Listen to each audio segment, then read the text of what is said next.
Bienvenue, mesdames, messieurs, à ce programme dénommé Spécial 20 mai 2024. Ne vous y trompez pas, vous êtes bel et bien sur PRC TV. La preuve par l'image. Une figure emblématique traverse de bout en bout la grande scène de l'unité nationale au Cameroun depuis les transactions politiques qui ont abouti à l'avènement de l'État unitaire jusqu'aux tractations qui font aujourd'hui du Cameroun un État unitaire décentralisé. Le président Paul Biya, grand artisan de l'unité nationale, ce sera le premier thème de la première version de la grande série qui s'ouvre aujourd'hui et c'est maintenant. Pour ma part et pour la bonne cause, je me suis remis à une lecture assidue, particulièrement appliquée des états de service du président de la République, Paul Biya. Nous en ferons un point focal au cours de ce débat avec le gratin des invités ici présents. Également sur ce plateau, Ebenezer Moutale. Bonjour. C'est avec vous que nous allons modérer ou conduire ce débat, le premier de la série.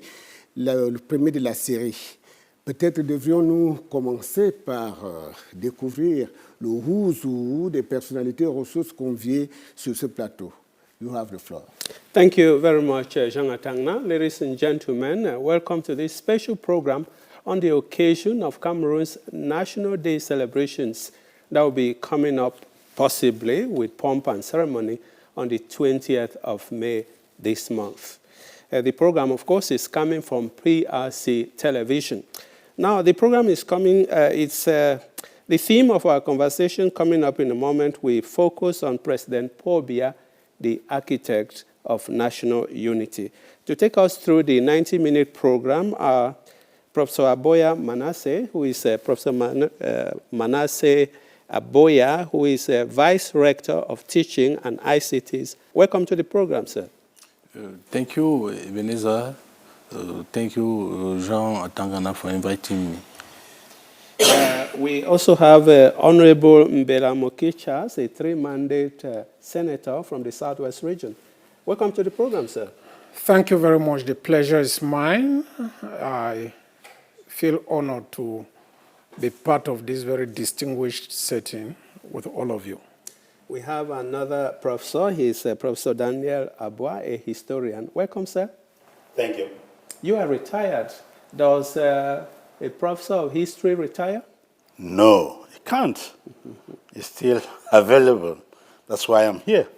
That's right. Thank you very much indeed. And the last panelist, and certainly not the least, is a member of parliament from Nkambe in the Northwest region.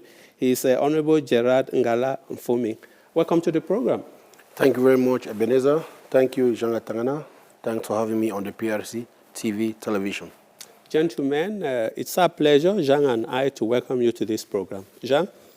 Merci. Le président Paul Biya et l'unité nationale, tel est le titre d'une analyse que je vous propose en première entrée de ce débat.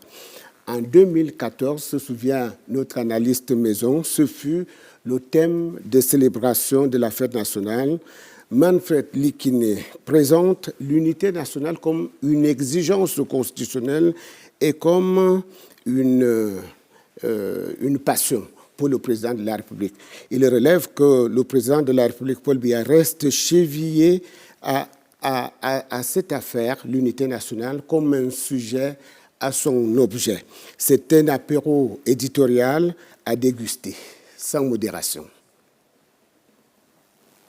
From his ascension to the Supreme Office, President Paul Biya has had an uncanny passion for national unity. The significance of the national unity is equally recognized by the #1 law of the land, the Constitution of Cameroon. From its preamble, the notion of national unity emerges as a cardinal value for the Cameroonian people. And regarding the President of the Republic, Article 5, subsection 2 says, once elected by the whole nation, he shall be the symbol of national unity. Furthermore, Furthermore, following the experience of 3 foreign masters in Cameroon, a nation was put together from the multiplicity of tribes. National unity, officially speaking, was not fully achieved until 1972, when the two parts that made up a German protectorate became one through a referendum. We can therefore say without doubt that a new nation was born in 1972 to achieve a common citizenship, unity in diversity, freedom of religion, equality, and all other values that President Paul Biya has in the last decade associated with an exemplary republic, to underline the relevance of national unity in a country with linguistic,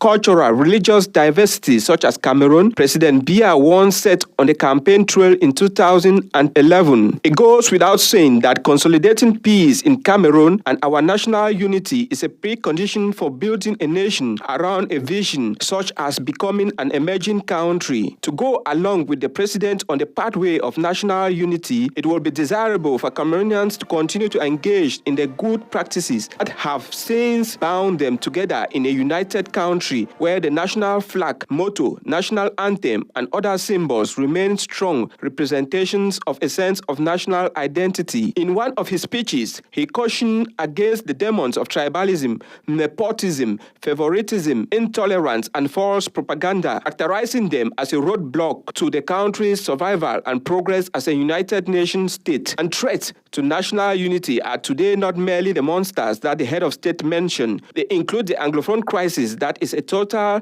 antithesis to what is being done and achieved since 1982. Naturally, President Paul Biya has not looked the other way while these perils to national unity have been going on. The president, in September and October 2019, empowered the Prime Minister, head of government, to organize a major national dialogue in Yaoundé. Recommendations that went far and wide were presented to the head of state. He has been actualizing them with the creation of the DDR centers in the far north, northwest, and southwest regions.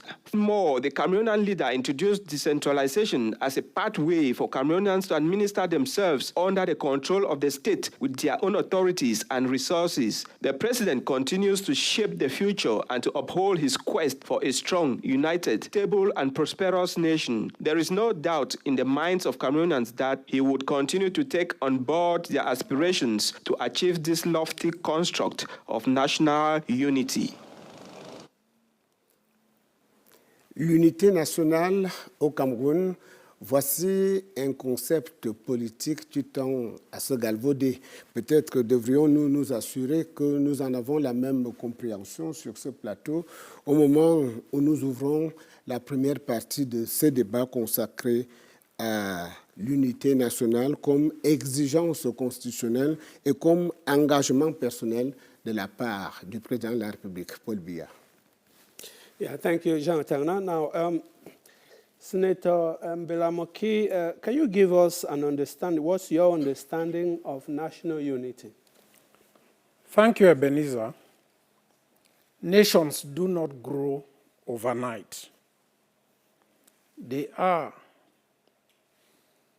a concrete reflection of what the men and the women of a country can put together in combination of selflessness, sacrifice, that must be brought together to show what they believe in. In this sense, you just put, national unity is a process of bringing together a variety of a distinct cultural, ethnic, tribal, and social setting of a people into a very specific goal.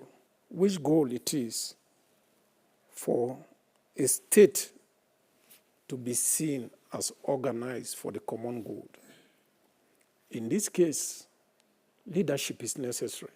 And such leadership is provided for, in the case of our country, by someone who has demonstrated a mastery of governance, that which portrays in him a knowledge of a country he loves and a people he cares for. In this sense, the country we love, the country we all are indebted to, has bestowed, through legitimate exercises of democracy, in entrusting this leadership to a man we have always looked up to, a man who has sustainably managed this concept of national unity in a way as to provide results that have rallied the entire nation in this whole process to understand the relevance which is buried in our own very image of a country with a collection of social groupings and, of course, linguistic diversities. I am saying that the head of state, President of the Republic, His Excellency Paul Biya, has fashioned and oriented the nation and its people towards the relevance of national unity, which has warranted all of us, as it is, to come together. Not the unity of Jonah in the belly of a whale, but the unity that is encompassed in the marriage of a man and a woman, where two different individuals come together to produce results, make a family, and produce and create that which develops into communities and, of course, nations. Yeah, thank you very much. Honorable Ngala, now, this whole idea of national unity, togetherness, comes out too, isn't it? What's your, layman's definition of national unity, the way we would understand it out there on the street? Yeah, thank you very much, Mr. Ebenezer. Like Senator just said, we have a country with diverse backgrounds, different communities, ethnicities, and cultural backgrounds. And it is important that you understand that when we come from different backgrounds with a common goal, we form a unity. And like he said, this unity is guaranteed, should be guaranteed by someone who takes a country forward, like what he was talking about, His Excellency President Paul Biya, because he's the guarantor of the national unity. As the Constitution says. As the Constitution says. And this has been enshrined in the Constitution of 1996, as amended in 2008. And this has also been done through the various institutions that he has put in place. These institutions are there to guarantee the smooth functioning of the state and to concretize our national unity. You would bear with me that the 1996 Constitution was put in place through the National Assembly, while bringing in the Senate and the Constitutional Council. Those institutions have been gradually put in place and are functioning, and this guarantees our national unity. That's the statesman we are talking about, who is President Paul Biya. That's the person that makes sure that this institution functions properly. That's the person who created an independent body, ELECAM, such that people in Cameroon from different backgrounds could vote in a transparent manner to select their leaders and live together in unity. And these elections are done in all transparency and proclaimed by the Constitutional Council, which has been put in place through the Constitution, and everything being equal, Cameroon is forging forward as one person. So it is important to understand that we are in a country that people envy a lot because of our different ethnicities and social cultural backgrounds, which is not found in most countries. The bilingual nature of Cameroon, which you don't find everywhere. So Cameroon is a country that we need to support the head of state and make sure that our national unity is not tampered on. Je voudrais m'adresser à l'historien qu'est le professeur Daniel Aboua. Est-ce qu'il vous est arrivé dans vos recherches de vous intéresser à la vie estudiantine du président Paul Biya en France? Bien sûr. On ne peut pas ne pas s'intéresser à la vie de celui qui nous dirige. Et on connaît qu'il a fait ses études primaires et secondaires dans le pays. Il a eu son baccalauréat au lycée Leclerc. Il est allé en France, il s'est inscrit en droit, en faculté de... Il a été Alors je pose la question Oui. sur son séjour d'étudiant en France justement. Oui. Là, il est rapporté, je l'ai lu dans mes recherches, que le président, alors étudiant, avait pris son inscription auprès de la jeunesse estudiantine qui très rapidement s'était converti en un foyer ardent du nationalisme camerounais. Est-ce que vous pensez que ce passé d'étudiant dans un foyer nationaliste a pu nourrir la passion que l'on observe aujourd'hui chez lui en faveur de l'unité nationale? Absolument. Que le fait d'avoir été avec ses camarades pour parler de la nation camerounaise a suffisamment impacté sa lecture du Cameroun. Et vous savez que cela n'a pas changé, n'est pas resté dans sa vision de jeunesse. Vous avez suivi tout récemment que le président a appelé notre pays le continent, qui montre que justement, il est suffisamment conscient de ce que le Cameroun est l'Afrique en miniature. Et parce que c'est une Afrique en miniature, elle doit passer de la diversité vers l'unité. Et c'est pour cela que justement, il continue à contribuer à cet idéal que nous reconnaissons tous, qui est un idéal qui permet au Cameroun d'être aujourd'hui, je voulais dire au sommet de l'Afrique, mais qui a une position privilégiée dans notre continent.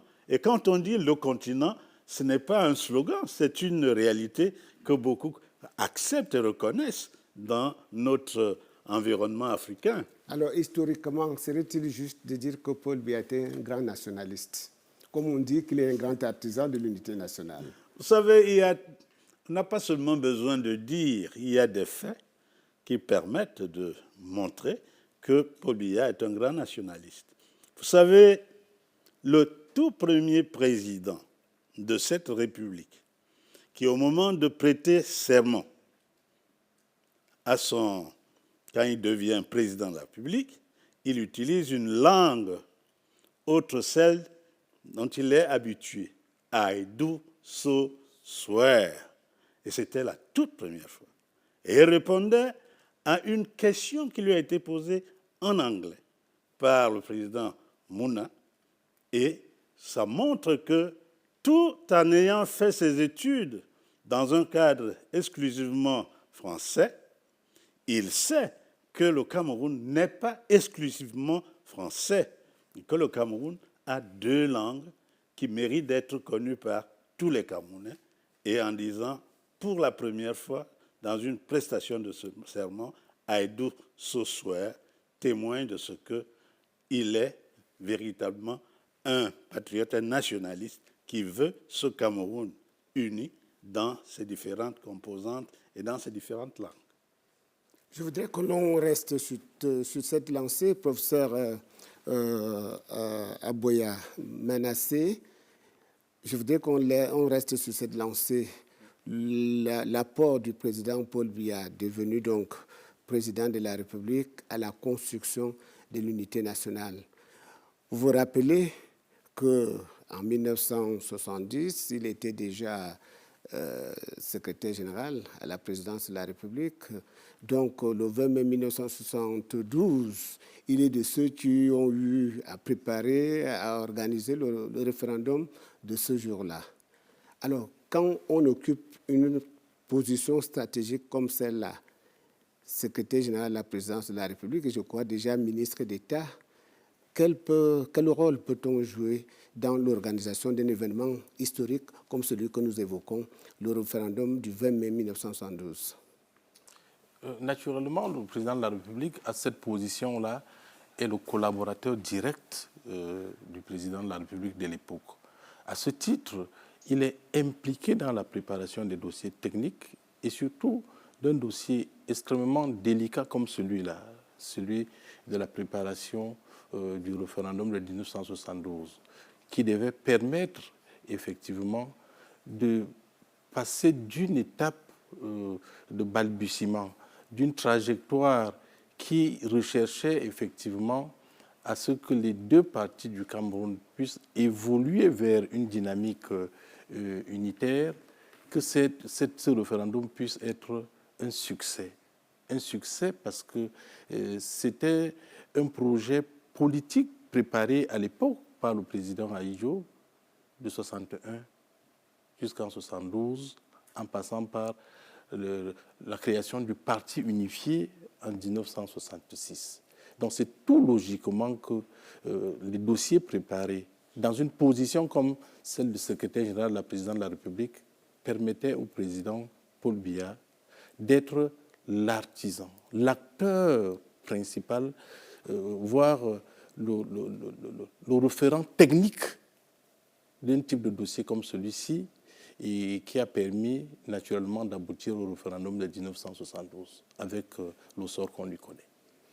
Alors, le président devenu ce qu'il est aujourd'hui, c'est-à-dire Paul Biya devenu président de la République, va opérer une sorte d'évolution de la République unie du Cameroun à la République du Cameroun. Nous sommes en 1984. Comment comprendre cette évolution? Quel sens donner à cette évolution dans la conception de l'unité nationale au Cameroun? En 1984, il faut comprendre que le président de la République a pris les rênes du pays en 1982. À ce moment-là, l'unité nationale repose sur sa tête, en vertu des dispositions constitutionnelles. Donc, il doit assumer cette position-là.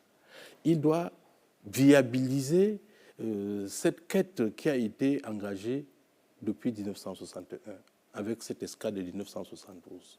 Parce que la dénomination République unie du Cameroun renvoie encore dans la tête à la perception d'un État composé. Or, il faut passer d'un État composé à un État unitaire simple. À travers la loi de 1984, on aboutit logiquement à la République du Cameroun, qui n'a plus besoin d'évoquer dans un subconscient la perspective des deux États composés qui étaient ceux de l'époque, les États du Cameroun occidental et les États du Cameroun oriental. Nous sommes maintenant dans une république une et indivisible, là où il n'y a plus des anglophones, il n'y a plus des francophones, mais il y a des Camerounais tout court. Dans la construction psychologique, c'est une dynamique extrêmement importante.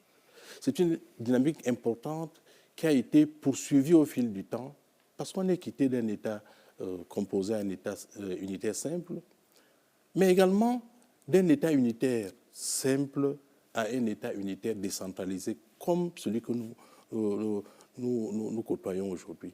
Nous en reparlerons dans la troisième partie de ce débat, si vous en avez convenance. Bien sûr. Alors, il y a une autre évolution qui, à l'instar de celle que nous venons d'évoquer, peut-être l'historien, professeur Daniel Aboua, pourrait-il nous y aider, l'évolution de l'unité nationale à l'intégration nationale.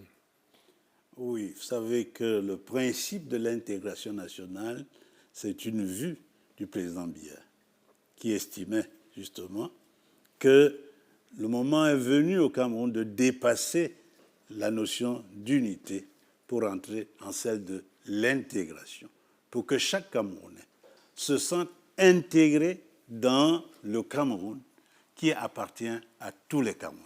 Et vous voyez, ce phénomène de l'intégration nationale va amener le président Biya à décider, contrairement à son prédécesseur, que le Cameroun entre à la fois dans la francophonie et dans le Commonwealth. Dans la francophonie, parce qu'il y a une expérience que les Camerounais ont connue. L'ancien président disait ni francophonie ni Commonwealth, mais lui il a dit à la fois francophonie et Commonwealth. Ou nous y allons tous, ou personne n'y va. Et nous sommes allés tous, parce que quand nous sommes dans le Commonwealth, on dit Cameroun. Quand nous sommes dans la francophonie, on dit Cameroun. Mais on ne dit pas tel Cameroun, tel Cameroun. C'est le seul Cameroun. Donc le principe de l'intégration est une vision qui reste encore permanente et qui doit être en fait modélée de telle manière qu'on y arrive Et il y a des choses que nous devons faire pour arriver à cette intégration, qui est la véritable rame de décollage de notre pays. Parce que si nous sommes totalement intégrés, les problèmes de repli identitaire que nous connaissons aujourd'hui vont être suffisamment modulés pour que le Camerounais se sente véritablement camerounais partout où besoin est. Et c'est le sommet. Et le président Biya a voulu penser que c'est cet apport qui doit être le sien pour que demain, quand l'histoire parle de ce qu'il a apporté totalement, cette intégration reste l'élément fondamental. Parce que voyez-vous, quand vous êtes intégré, vous n'êtes pas dehors. Vous restez ensemble parce que vous vous reconnaissez dans le même moule qui vous a modulé. Professeur Aboya, voulez-vous intégrer quelques autres éléments dans ce débat?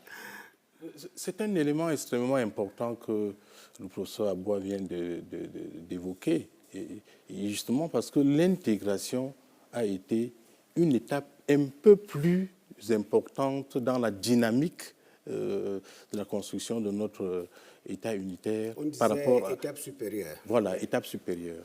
Donc, nous ne sommes plus seulement un État unitaire, mais nous sommes un État en quête permanente d'intégration nationale. Et c'est pour cela que ces derniers temps, vous avez vu toute la bataille qui a été engagée par le président de la République pour travailler, lutter contre les discours de haine, pour pénaliser même ces discours de haine dans notre loi, notamment la loi de 2016.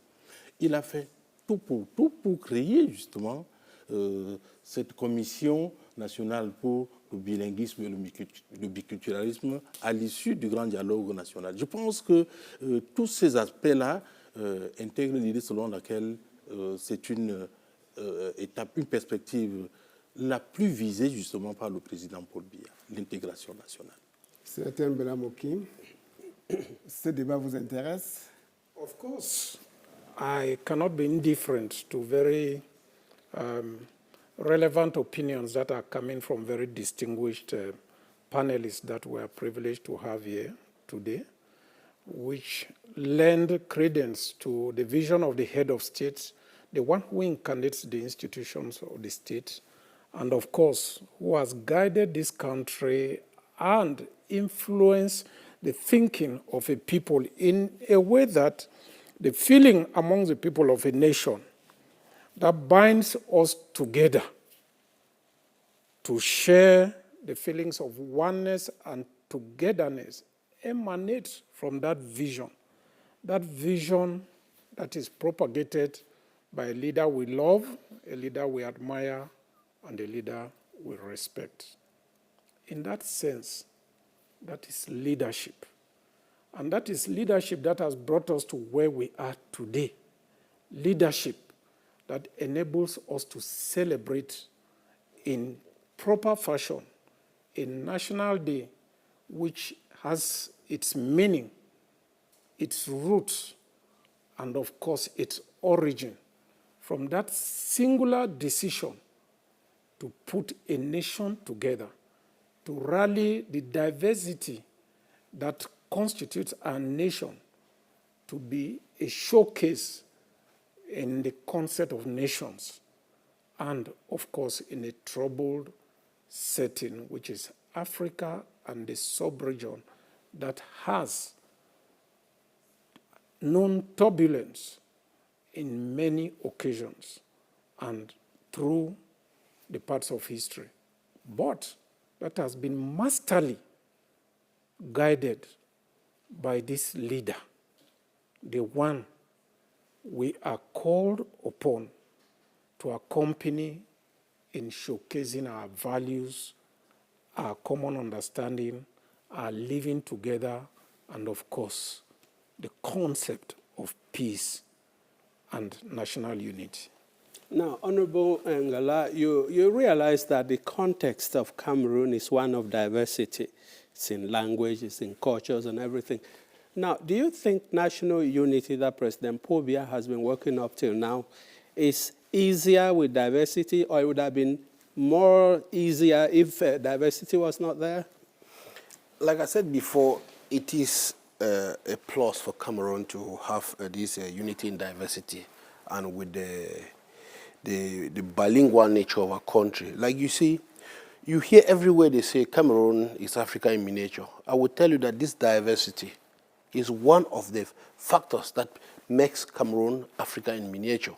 And this, with all the ethnicity and cultural diversity we have in Cameroon, and the President of the Republic, President Paul Biya, being the architect of this and leading the country throughout the time he's been in power.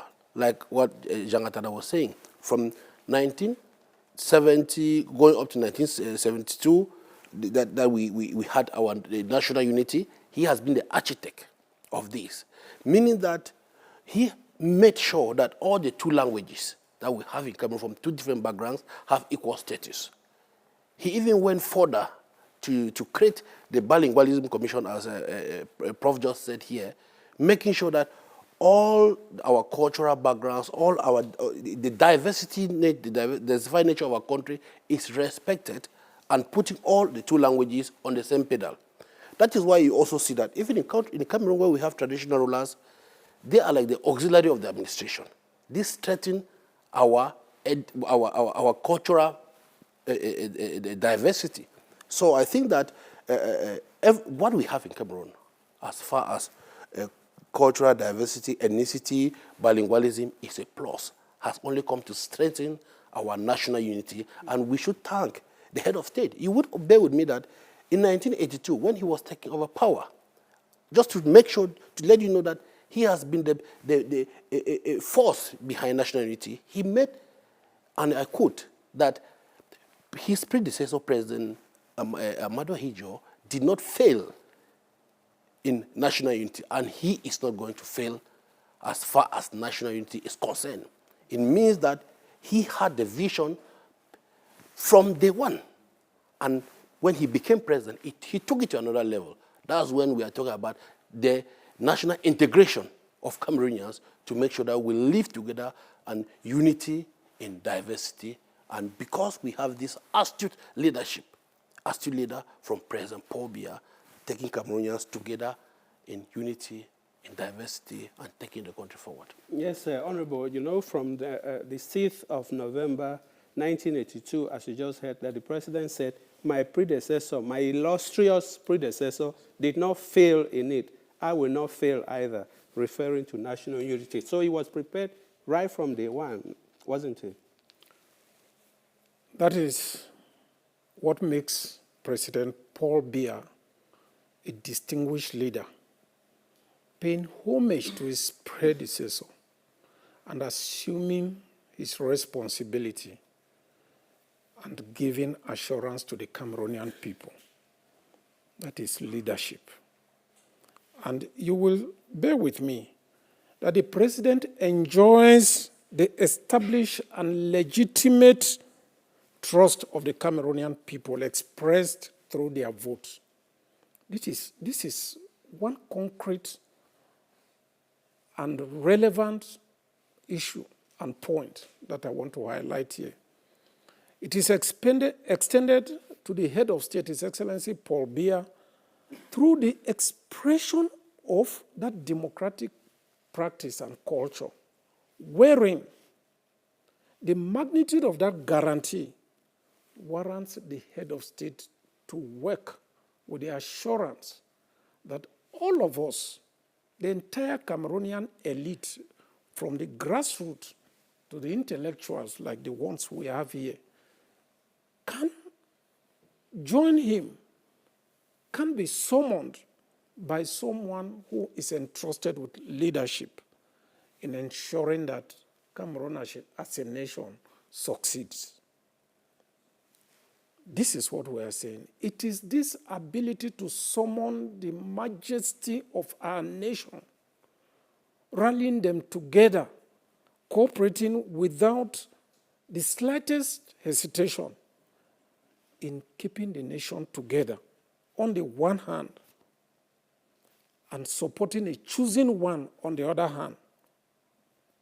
that offers the adequate response that brings about the unity of the people, not just unity as expressed and as it is seen, but unity in the management and the functioning of the entire nation as a country and delivering on that collective and collegial approach to the management process of this country. In that way, he has made a solemn pledge, which pledge is drawn from the Constitution. You should not forget that the president is under oath to uphold the territorial integrity and deliver on the promises he made when he took office. That cannot be taken lightly. It should be seen as a president who is humble and upholds legality. One who believes in a result-oriented approach in the management of a country. That is why distinguished leaders like the late Nelson Mandela identified him as a great statesman who is gifted in leadership and who Cameroonians should count themselves blessed to have. Pope John Paul II watched carefully and saw leadership in the man we call our president, and reminded Cameroonians that it is not everywhere that a leader rallies his nation to prosperity and prepares that same nation for posterity.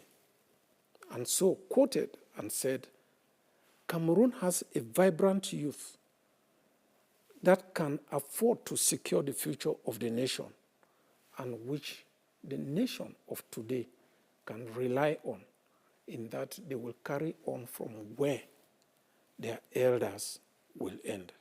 That is Cameroon.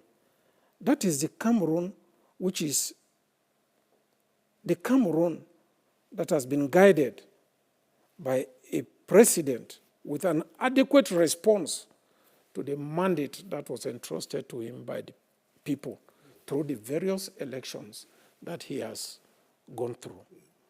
Yeah, Professor Aboah, would it have made any difference if it wasn't a constitutional imperative for the president to be a guarantor of national unity? If it was just a concept for the president, would it have made any difference for him to succeed as he has done so far? Je voudrais d'abord, peut-être comme historien, vous rappeler quelque chose.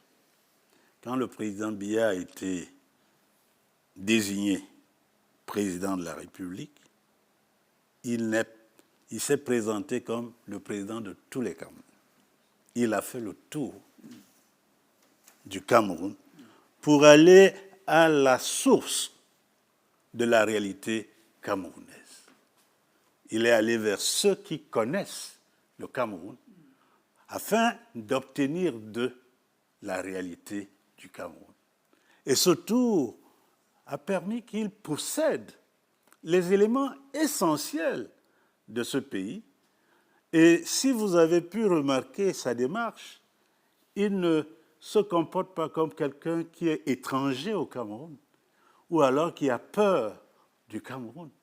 Partout où il va, il sait qu'il possède les racines de la vérité du Cameroun, qui lui ont été léguées par ceux qui devaient le faire. Just saying what you have just said there, he went to Douala when nobody was expecting him in Douala, and he said, "Me voici à Douala." Bien entendu, ce n'est pas seulement à Douala. Il a toujours montré que là où vous l'attendez le moins, c'est là où il arrive le plus. Et parce qu'il sait qu'il n'y a pas un endroit dans ce pays où on n'attend pas de le voir. Et tout le monde espère de le voir. Et la rareté même de ne pas le voir amène tout le monde à souhaiter qu'il vienne. Et vous savez que même en économie, on dit la rareté apporte le besoin. Et tout le monde a besoin de le voir. Et parce qu'il le sait, il ménage ses sorties pour que justement chacun sache que c'est lui qui doit apporter certaines choses dont on a besoin. Donc, ce tour du Cameroun, à mon sens, il a été le seul à l'avoir fait, lui a donné, si on peut le dire ainsi, la clé du Cameroun. Et parce qu'il possède cette clé du Cameroun, il sait par où toucher. Vous, quand on avait dit à un moment donné qu'il est décédé, il vous a dit, vous attendez que vous pensez, je vous donne rendez-vous dans 20 ans. Voilà. Donc, c'est quelqu'un qui, par ses actes, montre qu'il a une connaissance profonde de ce pays et il avance à son rythme. Il n'avance pas au rythme que chacun attend parce qu'il est le père de la nation. Et dans nos traditions, le père de la nation, c'est celui qui marche pour la protection de tous ceux qui sont dans la nation. Donc je pense, oui, quand il dit « me voici donc à Douala », faites alors, vous avez dit que je ne viens pas, mais me voici. Il va n'importe où, il sait qu'il est chez lui. Donc, à mon sens, l'unité, il ne la vit pas seulement dans le verbe, il l'a vécu dans l'action. Et c'est pour cela que nous comptons qu'il nous apporte davantage d'actes pour que cette unité soit consolidée. Parce que comme disait le professeur Aboya, l'unité se consolide tous les jours. Ce n'est pas une décision arithmétique. Non, c'est un construit permanent. Et nous devons tous apporter notre contribution à ce construit. Parce que le Cameroun n'appartient à personne. Le Cameroun appartient à tout le monde. Et la Constitution camerounaise a pris en compte la plupart des éléments. On vous parle de la protection des minorités. Oui, parce qu'on sait que dans le Cameroun, il y a des minorités qui méritent d'être protégées. Et ça, c'est un élément fondamental parce qu'on sait que dans l'histoire du monde, les minorités ont été souvent les causeurs de problèmes. Au commencement était la parole, puis vint l'action. J'emprunte cela au professeur Aboua. Je crois que nous sommes tous d'accord qu'au bas de cette première partie de notre débat, nous pourrions suggérer un titre, Paul Biya, l'incarnation de l'unité nationale. Maintenant, je voudrais qu'on aborde un autre aspect tout aussi important, les menaces à l'unité nationale au Cameroun, parce qu'il y en a beaucoup de menaces. Vous venez du terrain, honorable. D'après vous, quelles sont les principales menaces à l'unité nationale au Cameroun? Well, like in any household, you always have some, like Prof just said, some group of people that want to bring in a distortion to bring problems on national unity. But the good thing is that we have a leadership. We have a leader, President Paul Biya, who listens to all the grievances of all Cameroonians. And I will take for a specific example the grievances from the northwest and the southwest regions of Cameroon that created the crisis in 2016. You would understand that when the crisis started, President Paul Biya has dispatched his ministers on several occasions to the northwest and the southwest to look at the problems that the people of that region, those regions were encountering. But after all the trips that they made to the northwest and the southwest, the President Paul Biya decided to instruct the Prime Minister to pilot the major national dialogue. That is the type of the president we have. And through the major national dialogues, recommendations were channeled to the president, which have greatly improved the situation because they are gradually being implemented. You will see, for example, that the special status has been put in place, the DDR centers. You see children who have been in the bushes and are being called upon by the president on several occasions that drop their weapons, come on board as Cameroonians, despite all the atrocities they have caused. And so many of them are answering and many of them are answering the calls and are being integrated into the society.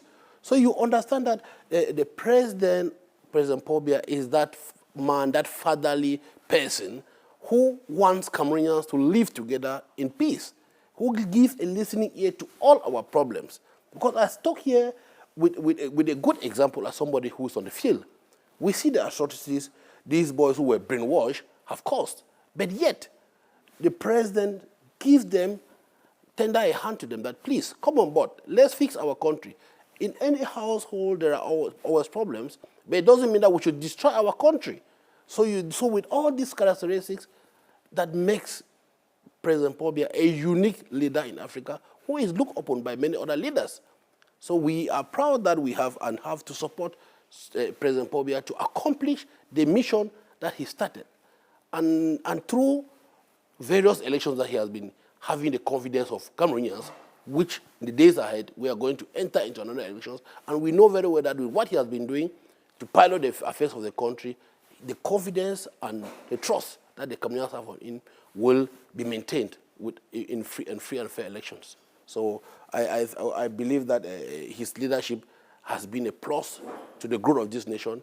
And despite like the problems are coming from the different backgrounds that we have in this country, but at the same time, he has been able to manage and put those problems to rest by implementing and listening to our problems and putting those implementations of the recommendations that will arrive at the national dialogue in place. And that is why you can see that my brother here, Senator Mbela, who is based in Buea and who's on the ground, can tell you that things have changed.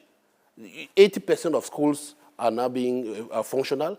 2 years ago or 3 years ago, we would have talked about 40%. Now we have 80% of schools functioning. We have life coming back to normal. And you understand again with me that the president, knowing that the country is having a lot of deficit because of activities that are happening that have dropped in Bamenda and in Northwest and the Southwest, also instructed the Prime Minister to make conditions favorable for economic disaster zones, such that those measures can impact business people to increase and make and boost business. That was very critical. Of course, despite the fact that, like I said, the state was expected a lot of revenue from those regions, which were not forthcoming. But at the same time, he thought it wise that let me put something in place such that I can boost regions where they have problems. And that is why you see that economic activities are growing in the Northwest and the Southwest, because people are not taking advantage of that fatherly gesture that President Paul Biya instructed the Prime Minister to put in place. So that's the father we have at the head of Cameroon. So, Mbela Makia, tell me, from your region where you're coming from, those threats are also there, aren't they? Now, I won't say they are even problems. They are just challenges, normal challenges that will accompany a country on the move. Such is life. But the ability of the leader to surmount those challenges and rally the nation to deal with those challenges, embrace them, and continue with nation building is what is paramount on the agenda of the leader we talk about, and as an aspect to consolidate our national unity. Permit me quote him when he said, "I solemnly call on all Cameroonians to translate into reality their commitment to this great task of unity, peace, and progress, and to adhere to it resolutely with legitimate determination to remain great, united, hard-working people, aspiring to prosperity and justice, a people who believe in the future and are desirous of remaining masters of their destiny, both at home and abroad." That is what the head of state is talking about. That is what inspiration he brings into the polity of our country. In that way, I am saying that national unity has had its challenges, but the ability of the leader, the head of state, to rally the nation together to face these realities and offer adequate responses to these challenges is what keeps Cameroon going. Yeah, gentlemen, I just cut you short there. Just before we continue, I want us to play a report which is very relevant on what we are talking about now. And that report is about a common expression in Cameroon in French, which goes like this: nous sommes ensemble. Nous sommes ensemble. Now, what does this expression really mean in the context of national unity? Let's get one of my colleagues. Il était une fois l'unité nationale, à la fois concept et socle du développement politique, économique, social et culturel du Cameroun. Elle est comme gravée sur le marbre des emblèmes de la République. Elle est magnifiée comme telle à travers l'hymne national au Cameroun, berceau de nos ancêtres, à travers le drapeau de la République, vert, rouge, jaune, et une étoile jaune frappée sur la bande rouge, symbole de l'attachement du Cameroun à une République, une et indivisible.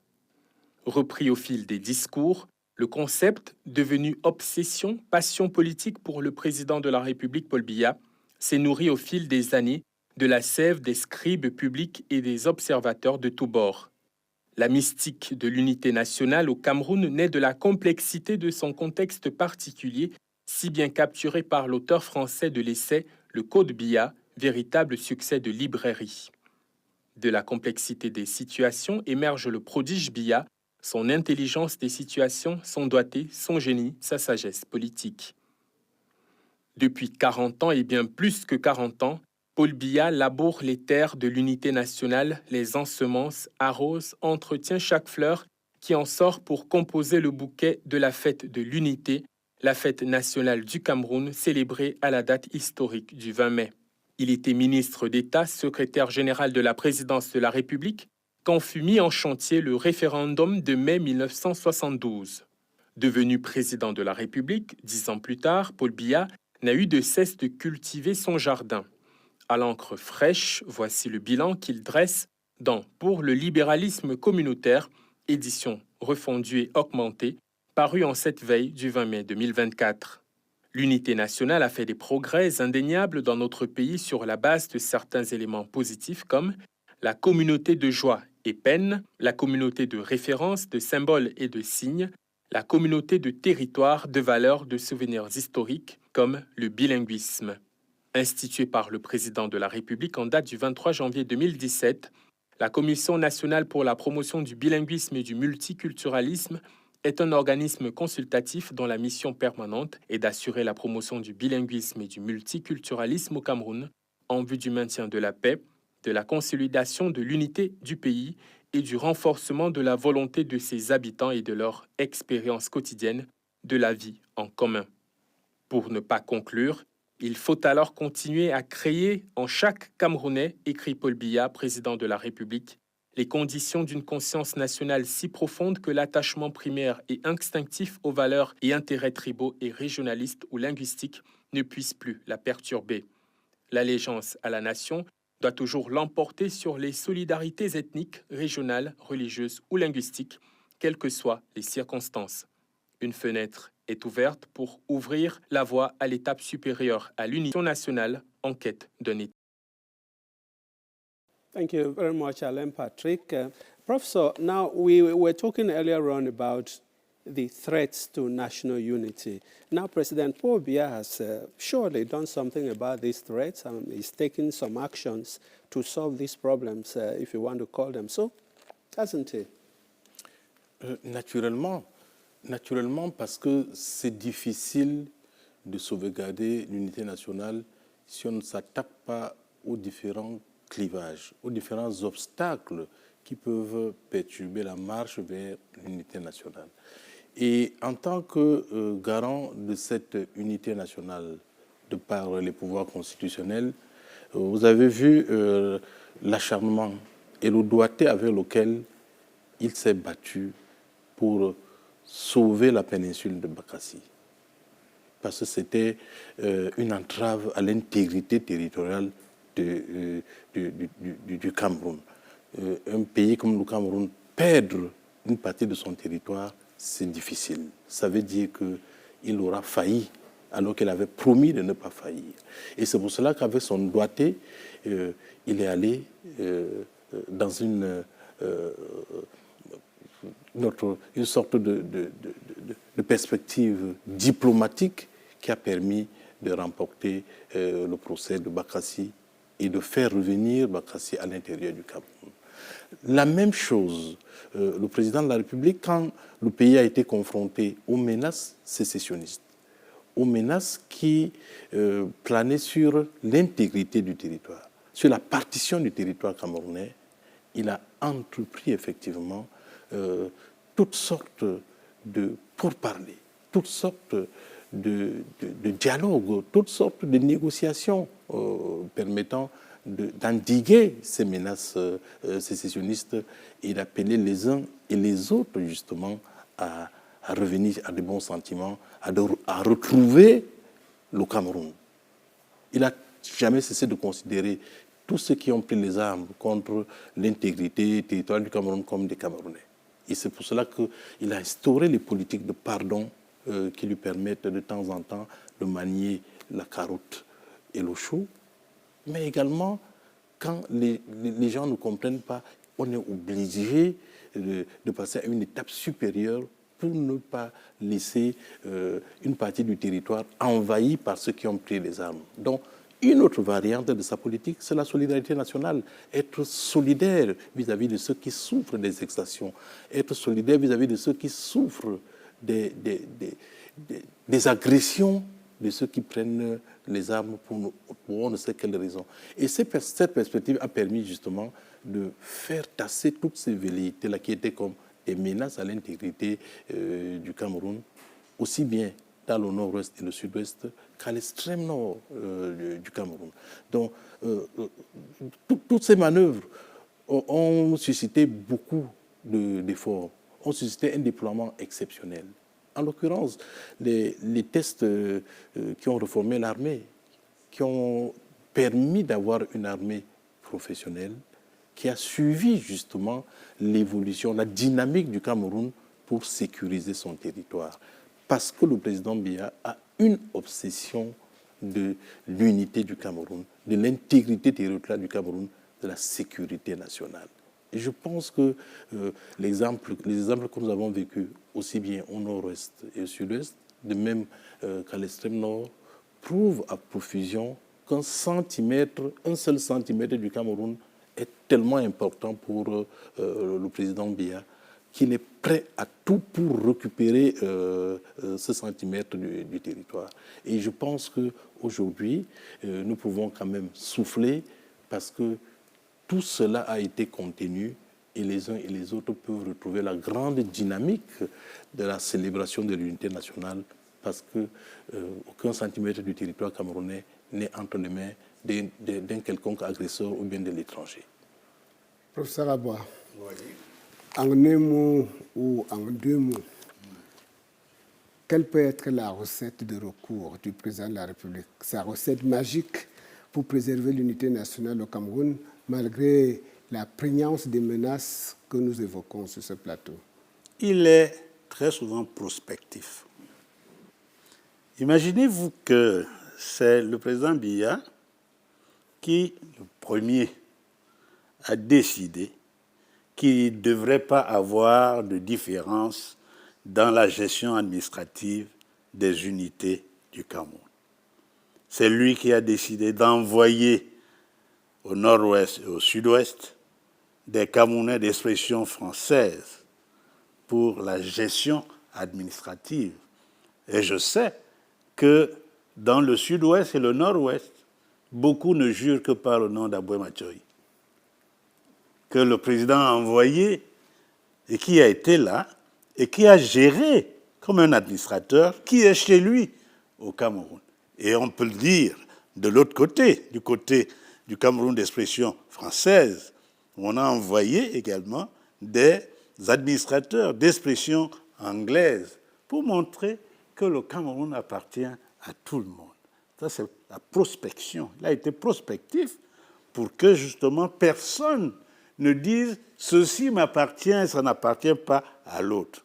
Et ceci est très important Et c'est ça qui a commencé à atténuer les problèmes de marginalisation dont on parle un peu partout. Je peux vous citer également au niveau de l'université. On a parlé donc des universités françaises, d'expression française et anglo-saxonne, mais il y a un problème crucial. Ceux qui ont fait leurs études dans le système français faisaient 2 doctorats. Un doctorat 3e cycle, un doctorat d'État. Et ceux qui faisaient leurs études dans le système anglo-saxon n'avaient qu'un doctorat, un PhD. Et sous le président Biya, il y a eu une volonté de trouver une solution pour qu'il n'y ait pas cette discrimination entre les diplômes qui viennent d'ailleurs. Il a essayé dans un premier temps de faire en sorte que tout le monde sache qu'il peut avoir 2 diplômes. Il a créé le master degree dans le système de ceux qui étaient dans le système français. Moi, je suis l'une des... j'ai bénéficié. L'une des personnes bénéficiaires. Oui, j'ai fait, à la place du doctorat 3e cycle, j'ai fait un master degree pour aller au doctorat d'État. En fait, pour que les autres ne disent pas qu'il y a 2 doctorats. Il a créé donc un master degree. Mais ça n'a pas suffisamment mordu, puisque chacun disait, moi, pas 2 doctorats, pas du tout. Même avec le master degree, bon, on est revenu. Et aujourd'hui, le Cameroun est l'un des rares pays au monde où on parle d'un doctorat PhD. Un doctorat qui englobe et le PhD anglo-saxon et le doctorat dans le système français. Et à l'université, maintenant, tout le monde parle de doctorat PhD. Il est vrai que dans les universités anglo-saxonnes, on dit toujours PhD, mais partout ailleurs, on dit doctorat PhD. Moi-même, j'en ai fabriqué, j'ai dirigé beaucoup d'étudiants qui sont docteurs PhD. Et ceci, c'est la prospective pour éviter que ça crée d'autres problèmes. Et nous avons suivi également, dès que le problème a commencé avec les avocats et les enseignants, qu'il a été également prospectif en trouvant des solutions aux problèmes posés. On n'a pas traduit les textes de l'OHADA et autres, il dit « traduisez ». Et on a traduit. Il y a beaucoup d'enseignants d'expression française là-bas. On ne fait pas le common law. Il a dit common law dans toutes les universités camerounaises. Donc c'est la prospective pour éviter que ça ne devienne des problèmes. Mais vous savez, il n'y a pas pire sourd que celui qui ne veut pas entendre. Il n'y a pas pire aveugle que celui qui ne veut pas voir. C'est pour ça que les choses perdurent. Mais il se comporte toujours en pédagogue. C'est-à-dire qu'il n'est jamais allé au-delà de ce qu'un père ne fait pas. Par exemple, dans les zones du nord-ouest et du sud-ouest, il n'a jamais créé l'état d'urgence. Et pendant la guerre du Maquis, on sait, moi, comme historien, qu'on a mis l'état d'urgence un peu partout et on pouvait vous arrêter n'importe comment. Il n'a pas créé ça. Il n'a pas autorisé qu'on utilise des armes de tuerie, parce que dans la période du Maquis, ça a été fait. Et vous savez qu'on parle même du napalm, parce qu'à cette époque-là, il fallait éradiquer tout mouvement de contestation. Donc il est resté pédagogue et, comme vous le disiez tout à l'heure, il a envoyé des gens dialoguer pour trouver des solutions. Il a bien sûr, quand Boko Haram a trop, il a dit, bon, Boko Haram, vous venez alors, vous avez même trouvé, parce que ça venait de l'extérieur, mais à l'intérieur, il n'a pas dit que je vais vous... Donc, cette qualité de pédagogue doit également être prise en compte, parce qu'il y a beaucoup de choses qu'il a réussi à tolérer. Les gens qui faisaient Cameroun all anglophone, qui tenaient leurs réunions, ils ne disaient rien. Les SCNC qui faisaient leurs réunions. En tout cas, il a joué le pédagogue pour que les choses ne s'enveniment pas. Mais, comme je disais, il y en a qui avaient un autre agenda caché, qui ont poussé à ces actes que nous connaissons aujourd'hui. Yes, Jonathan, and I was just going to find out from the senator. Now, the holding of the major national dialogue surely was very significant in solving this problem, in softening this threat coming from those two regions, wasn't it? Well, that again confirms that we have a president who listens, the president who is aware, the president who is in charge, the president who is in control. He takes the pulse of the country and knows when to respond to the expectations of the people. And the major national dialogue was one forum that Cameroonians expected but never believed it could come. And so the president came out with that surprise. And in that dialogue, you can see that the entire nation was summoned to address a challenge that was facing the entire Cameroonian nation. Prof was just highlighting some of those things. But I can go further to say that the reforms that we witnessed in our judiciary greatly affected the thinking of Cameroonians from across the board, Francophones or Anglophones, if you like to name them like that. And it goes across in other sectors of our national life, all intended to calm the worries of Cameroonians. But we should not also talk as though Cameroon is the only country that faces challenges to its existence.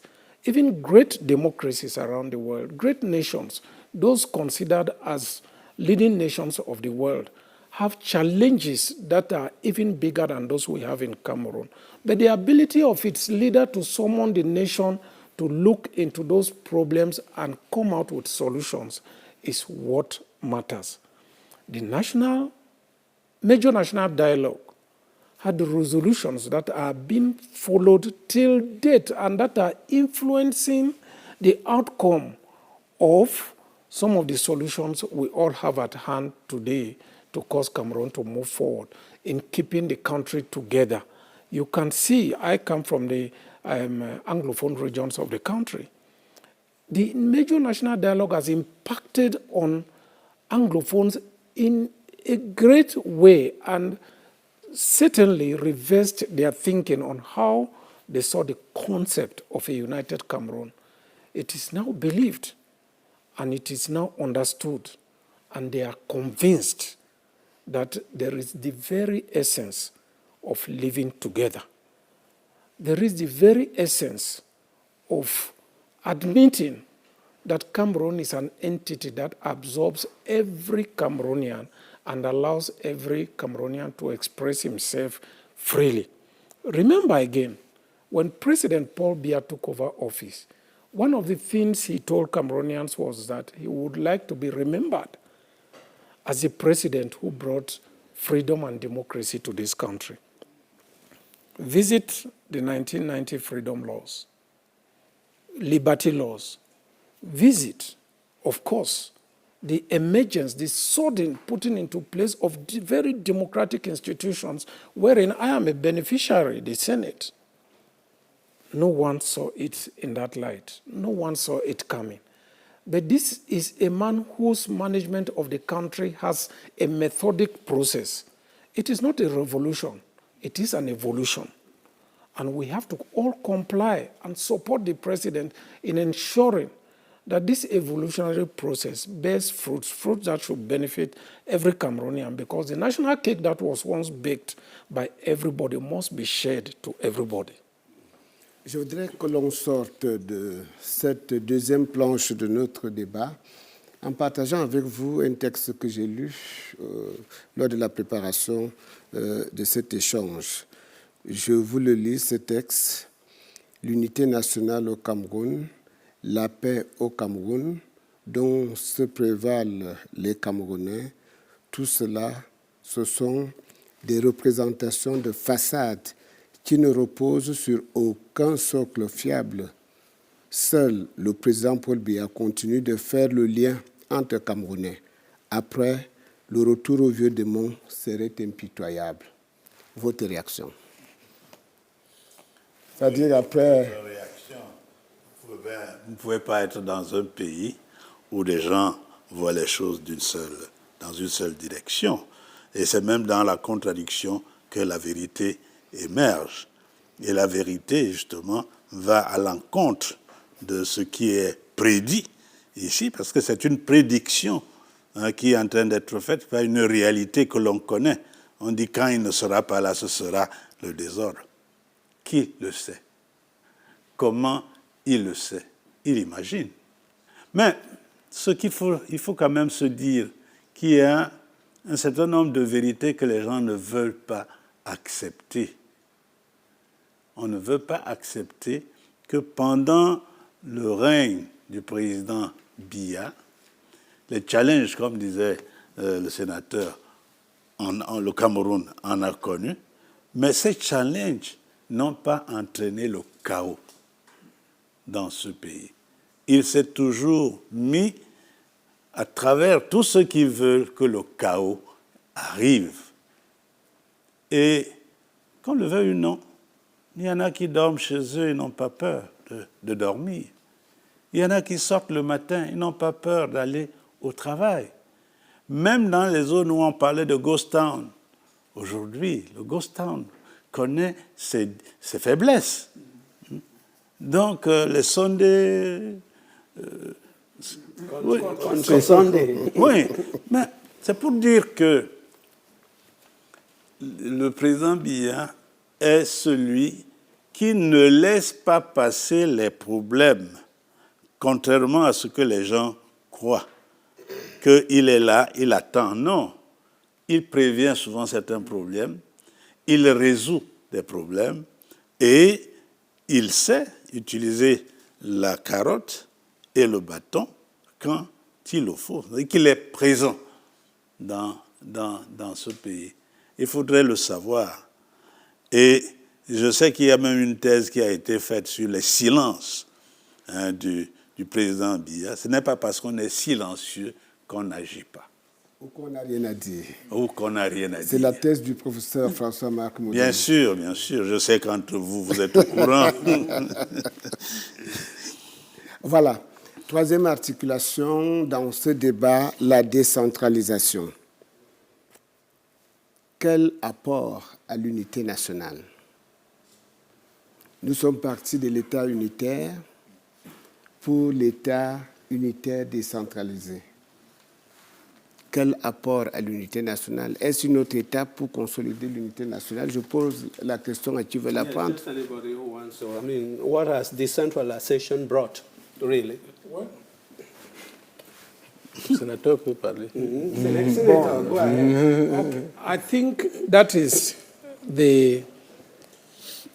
one of the greatest achievements of His Excellency Paul Biya, Head of State and President of the Republic, is the fast-tracking of the decentralization process in our country, which is when some powers, especially planning and decision-making, have to be delegated to the lower echelons of the society, in that the decision-making process should be inclusive and should enjoy the element of consultations. And it has helped to rally Cameroonians together, make them feel that they are part of the decision-making process of their country, and assure them of balanced development. I keep going back to where I come from. The putting in place of the special status, which is an outcome of the major national dialogue, and institutions and policies that were copied from the culture of the English-speaking Cameroonians has come with reassurance and, of course, diversified the development options of local communities. And today, we can realize that the concept of decentralization has brought a lot of meaning to President Paul Biya's desire to keep the country together and get as many actors. I can tell you, we can enjoy the element of peace today because if Winya Wokot tomorrow becomes a mayor of his native Indian division and he becomes a senator in the central region, everyone has something to deal with. There are mayors, there are senators, there are members of the National Assembly, municipal councillors, regional councillors. That is what has brought about institutions. This is the democracy President Paul Biya promised that he wanted to leave behind when he would have gone. But have things changed from the time you were mayor? Of course, greatly changed. When I was mayor, we had no Senate. When I was mayor, we had no regional councils. Today, all of these institutions are existing. We did not have independent conciliators in the Northwest and Southwest regions. We never had these opportunities that are existing today. That is why I keep talking about the evolutionary process of the management systems and bringing the various components of democracy into the Cameroonian polity system. And I think head of state, Paul Biya, should be credited and should be respected for this. Yeah. Professeur, vous allez prendre la parole tout à l'heure, professeur. Professeur Aboué Manassé, ça c'est un sujet de prédilection pour vous. La décentralisation, quelle garantie à la préservation de l'unité nationale? La décentralisation est l'un des plus grands chantiers de réforme institutionnelle du Cameroun. Et je pense que c'est un chantier qui vise naturellement à mettre en évidence cette fameuse politique de l'équilibre régional qui était principalement dans le domaine des ressources humaines et qui a connu des améliorations significatives sur toute l'étendue du territoire, permettant un développement équilibré un peu partout. Et vous avez vu, Professeur Aboua évoquer des aspects sur le plan universitaire. Il y a eu des écoles polytechniques créées aujourd'hui sur toute l'étendue du territoire. Chaque région a une école polytechnique. Et vous savez qu'il n'y avait qu'une seule école polytechnique à l'époque à Yaoundé. Douala a une école polytechnique, Boya a une école polytechnique, Bamenda a une école polytechnique. Parce qu'on ne peut pas développer le pays sans avoir des ingénieurs.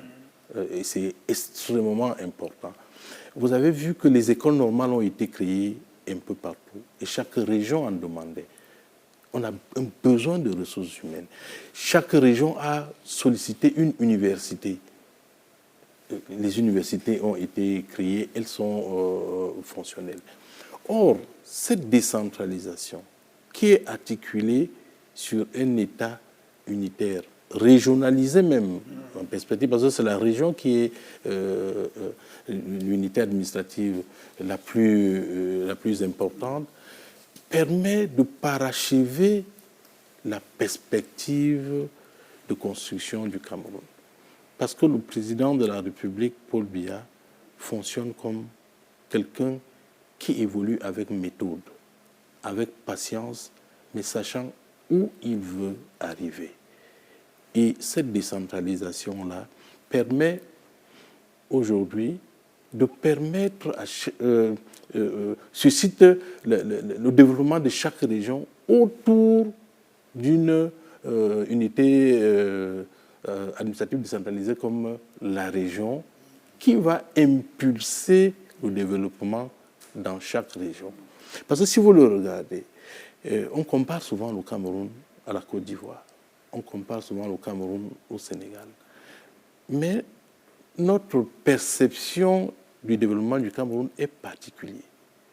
Le président Paul Biya a réussi le challenge de construire 10 villes moyennes sur toute l'étendue du territoire. 10 villes moyennes. Bafoussam, Bamenda, Boya, Garoua, Bertoua. C'est des villes qui, dans 10 ans, seront l'équivalent. Et donc, cette décentralisation-là qui est mise sur pied va être l'un des legs les plus importants du président Paul Biya pour parachever l'unité nationale, pour que les gens n'éprouvent plus les velléités de sécession, puisqu'ils peuvent développer les aspects qu'ils demandent à partir de leur train-train quotidien, à partir de leur instance locale, à partir de leur environnement local. Donc je crois que c'est une des plus grandes réussites, c'est l'une des plus grandes réussites du président Paul Biya, à côté justement de la viabilisation de l'État unitaire qu'il avait hérité, qui n'avait pas de Sénat, qui n'avait pas de Conseil constitutionnel, qui n'avait pas élé comme qu'on a aujourd'hui. Donc la viabilisation des institutions permet justement de stabiliser l'État et d'encadrer l'unité nationale. Ebenezer, Yes, si vous sir. permettez, on right. commence par atterrir avec le propos du professeur Aboya Manassé. Je voudrais que cette question nous serve de fil conducteur au-delà de la sphère publique. Je parle de vos propos. Qui doit faire quoi pour préserver le pacte républicain d'un Cameroun à la fois unitaire et décentralisé, le pacte républicain d'un Cameroun un et indivisible? Honorable Ngala.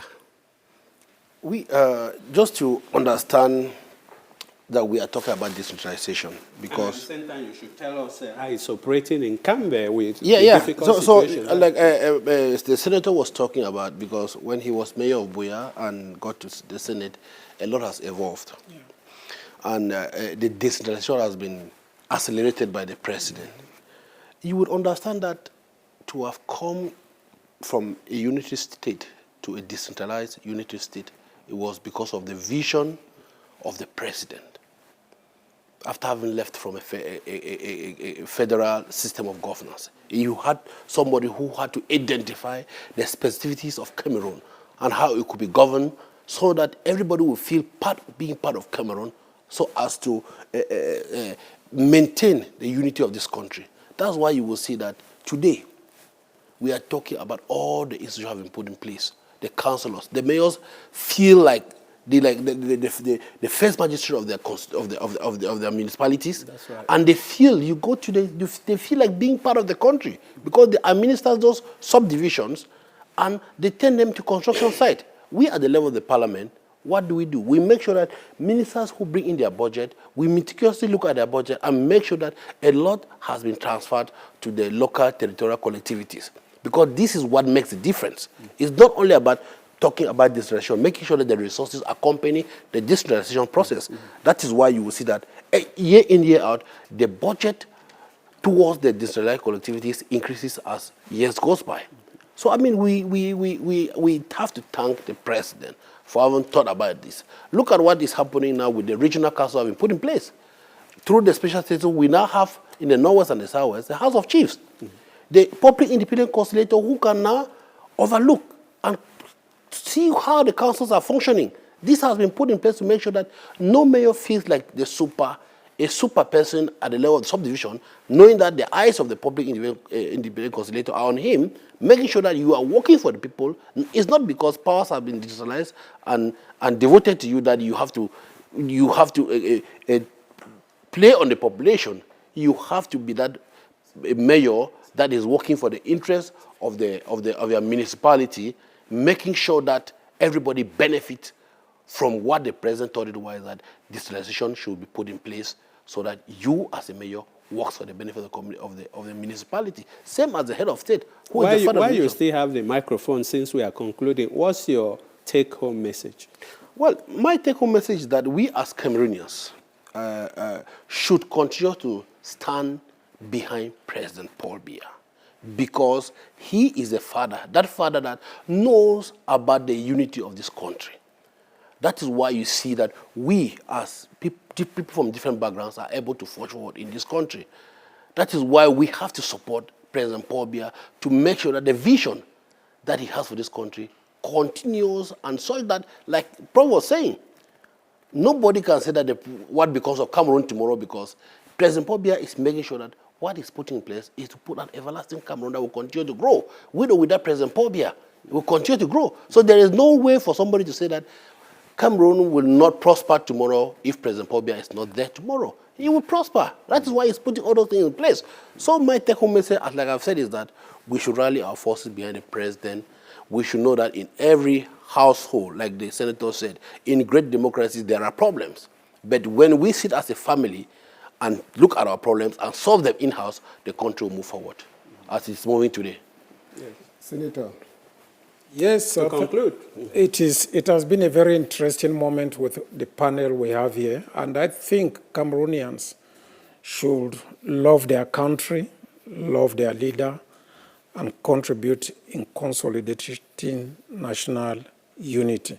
We may be divided as the fingers of the hand, as someone had said before, but we must remain united as the hand itself in matters that have to do with the progress of our country. And by the grace of God and the wishes of all the Cameroonian people, Cameroon will continue to be the very important team player in the concert of nations.